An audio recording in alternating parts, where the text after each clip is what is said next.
இன்றைக்கி ஒயிட் ரைஸ்க்கு தொட்டுக்கிறதுக்கு ஒரு ப்ரான்ஸ் தொக்கு பண்ணியிருந்தேன்.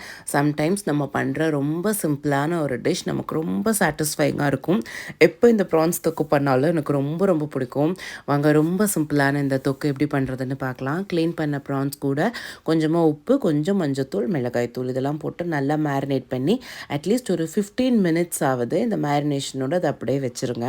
இப்போது எண்ணெய் காஞ்சதும் கருவேப்பிலை, பெரிய வெங்காயம், சும்மா கொஞ்சமாக இஞ்சி பூண்டு பேஸ்ட் இதெல்லாம் நல்லா வதக்கிட்டு இதுக்கு ஆக்சுவலி கொஞ்சமாக தான் தக்காளி ஆட் பண்ணணும், நிறையா போட்டுறாதீங்க, ரொம்ப புளிக்கும். அந்த தக்காளி நல்லா குக் ஆனதும் மஞ்சத்தூள், மிளகாய்த்தூள், மல்லித்தூள், கரம் மசாலா தூள் இதுவும் போட்டுக்கோங்க. ஆஸ் யூஷுவல் மசாலாவோட ரா ஸ்மெல் போனதும் கொஞ்சமாக தண்ணி ஆட் பண்ணிக்கோங்க. நம்ம ஆல்ரெடி ப்ரான்ஸ்க்கு உப்பு போட்டிருக்கோம். இந்த மசாலா கலவை கொஞ்சமாக உப்பும் சேர்த்திக்கோங்க. அண்ட் நம்ம மேரினேட் பண்ணி வச்சுருக்க ப்ரான்ஸையும் உள்ளே சேர்த்திக்கோங்க. ப்ரான்ஸோட குக்கிங் டைம் 7 மினிட்ஸ் தான். மோர் தென் 7 மினிட்ஸ் நீங்கள் குக் பண்ணிங்கன்னா அதோட டெக்ஸ்சர் அப்படியே மாறிவிடும். அது ஒரு மாதிரி ரப்பர் மாதிரி இருக்கும்.